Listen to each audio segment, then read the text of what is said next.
முதல் வாசகம். வாழ்ந்தாலும் இறந்தாலும் நாம் ஆண்டவருக்கே உரியவர்களாய் இருக்கிறோம்.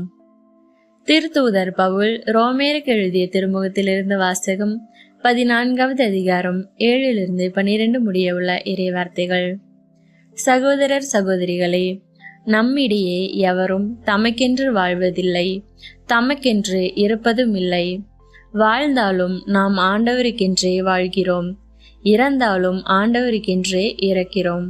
ஆகவே வாழ்ந்தாலும் இறந்தாலும் நாம் ஆண்டவருக்கே உரியவர்களாய் இருக்கிறோம். ஏனெனில் இறந்தோர் மீதும் வாழ்வோர் மீதும் ஆட்சி செலுத்தவே கிறிஸ்து இறந்தும் வாழ்கிறார்.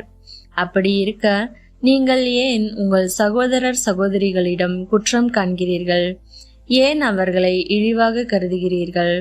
நாம் அனைவருமே கடவுளின் நடுவர் இருக்கை முன் நிறுத்தப்படுவோம் அல்லவா?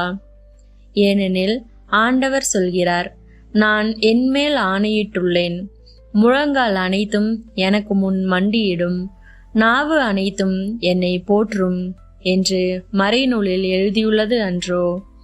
ஆகவே நம்முள் ஒவ்வொருவரும் தம்மை குறித்தே கடவுளுக்கு கணக்கு கொடுப்பர்.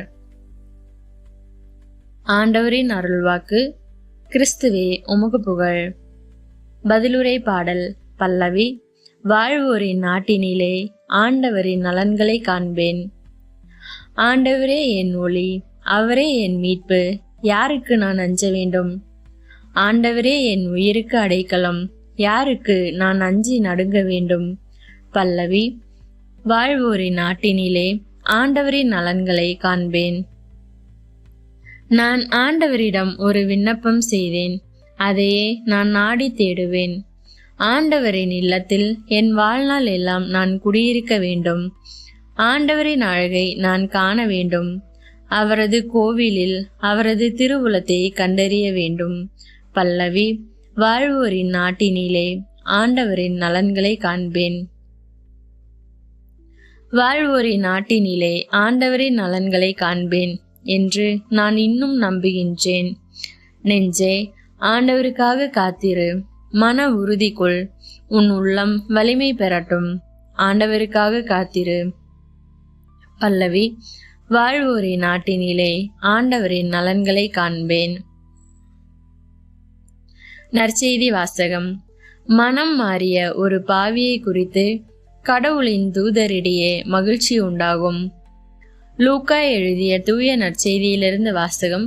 15வது அதிகாரம் 1-10 முடிய உள்ள இறைவார்த்தைகள்.